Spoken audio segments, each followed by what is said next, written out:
সুপ্রিয় দর্শক, আসসালামু আলাইকুম। আসলে ভারত পাকিস্তান যুদ্ধ নিয়ে বর্তমানে এতটাই জলঘোলা হচ্ছে এবং আমাদের যে যোগাযোগ মাধ্যমগুলো আছে, সামাজিক যোগাযোগ মাধ্যমগুলো আছে, এগুলাতে এমন কিছু তেতালো রসালো সংবাদ প্রকাশ করা হচ্ছে যে আসলে ভিতরের যুদ্ধটা আসলে কি হচ্ছে বা আসলে বাস্তবতা কতটুকু, এটা আমাদের পক্ষে বোঝাটা বিশেষ করে সাধারণ মানুষের পক্ষে বোঝাটা অনেক কঠিন হয়ে গেছে। এই যে দেখেন, আমরা এই বিশেষ করে আমাদের এই যে যারা মোটামুটি সাংবাদিকদের মধ্যে জনপ্রিয় আছে, ইলিয়াস হোসাইন, পিনাকি ভট্টাচার্য, তারপর বিভিন্ন অ্যাক্টিভিটিস্ট, এরা কিন্তু প্রায় পোস্ট দিয়ে থাকেন পাকিস্তান জিন্দাবাদ। এবং ওইটা দেখে দেখে আমাদের ওই যে বাঙালি কিছু আছে ছাগলের 3 নম্বর বাচ্চা, এগুলাও বলে যে পাকিস্তান জিন্দাবাদ। তো এইটা বলে, আসলে এটা বলে যে তারা কেন বলে সেটা তারা নিজেরাও জানে না আসলে কতটুকু বাস্তব, এবং এই ভারতের সাথে যুদ্ধ হলে পাকিস্তানের আসলে কি হবে বা পাকিস্তানের সাথে যুদ্ধ হলে ভারতের কি হবে, এগুলো আসলে এরা জানে না। বা এটা আসলে ন্যায় হচ্ছে কিনা বা অন্যায় হচ্ছে কিনা। দেখেন, ভারতকে আমরা সর্বোপরি দেখি যে এটা কিন্তু একটা শান্তিপ্রিয় জাতি। হিংসা আছে তাদের মধ্যে, কিন্তু তাদের দেশে কিন্তু আমরা ঝগড়া বিবাদ বা নিজেদের মধ্যে জঙ্গি হামলা বা নিজেদের মধ্যে কলহ, এটা কিন্তু আমরা খুব কম দেখি। সন্ত্রাস এগুলো কম দেখি, বা বড় রকমের জঙ্গি হামলা এসব কম দেখি। কিন্তু পাকিস্তানে আমরা অহরহই দেখি যে জঙ্গি হামলা, সন্ত্রাসী হামলা কিন্তু তাদের নিজেদের মধ্যেই হয়। তো আমরা অনেকেই আছি যে পাকিস্তান হয়তো মুসলিম বইলা তাদেরকে সাপোর্ট করি। কেন?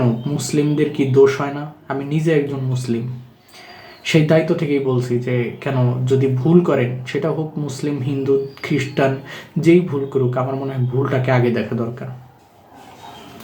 দেখেন, এই পাকিস্তানি যে হামলার প্রথম যদি অংশ, পেহেলগামে কিন্তু পাকিস্তান প্রথমে কিন্তু হামলা করছে, ভারত কিন্তু সেখানে হামলা করে নাই। পাকিস্তান সেটা অস্বীকার করছে যে না, আমরা হামলা করিনি। তাহলে হামলা করলো কালা? ভারত কি নিজেদের মধ্যেই একটা পারমাণবিক শক্তিধর রাষ্ট্রের সাথে নিজে মারামারি করার জন্য নিজেরাই নিজেদেরকে জ্বালাই দিবে? বা ভারতের কি এখন সেই দরকারটা আছে? বা নরেন্দ্র মোদীর কি এখন নির্বাচন আসছে যে সেই দরকারটা প্রয়োজন? এটা কিন্তু একদম হাস্যকর ব্যাপার। কিন্তু পাকিস্তানের কিন্তু স্বার্থ আছে। পাকিস্তান সবসময় চাবে যে ভারতের মতো একটা অর্থনৈতিক শক্তিকে কিন্তু সবসময় আলোচনার টেবিলে এনে কিছু স্বার্থ সিদ্ধি করার জন্য কিন্তু তারা এই হামলাটা করতে পারে। আর পাকিস্তানের পক্ষে এটা সম্ভব, কারণ বিভিন্ন তাদের সন্ত্রাসী সংগঠন আছে, তারা চাবে যে কাশ্মীরের নিয়ন্ত্রণ নিতে।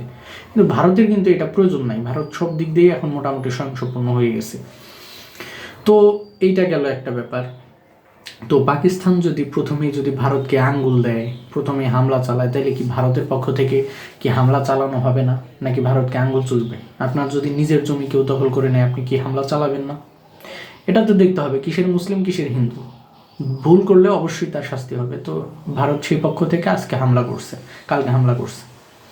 তো এটা নিয়ে বাঙালির মধ্যে পাকিস্তান জিন্দাবাদ কেন জিন্দাবাদ, এটা তো ভাই আমারে বলতে হবে। ওই যে এনসিপির দলে যেরকম গেছে আওয়ামী লীগকে নিষিদ্ধ করতে, কেউ কোনো কারণ যায় না, সেরকম না কারণ জেনেই বলে যে অমুক জিন্দাবাদ।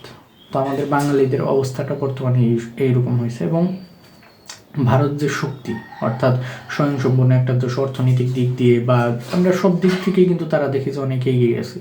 তো সেক্ষেত্রে পাকিস্তান নিজেদের দুর্ভিক্ষ মেটাতে ব্যস্ত। কিভাবে তারা যুদ্ধ করবে? এক পাকিস্তান চীনের ভরসা করে কি ভাই যুদ্ধ হয়? তো এটা আসলে পুরোপুরি বলতে গেলে যে এটা পাকিস্তানের দুর্বলতা এবং আমাদের কিছু বাঙালি আছে এদের মনে করেন ব্যর্থতা। এছাড়া আমি কোনো কিছু বুঝি না যে এই জিন্দাবাদ বলার মানে কি। আল্লাহ হাফেজ।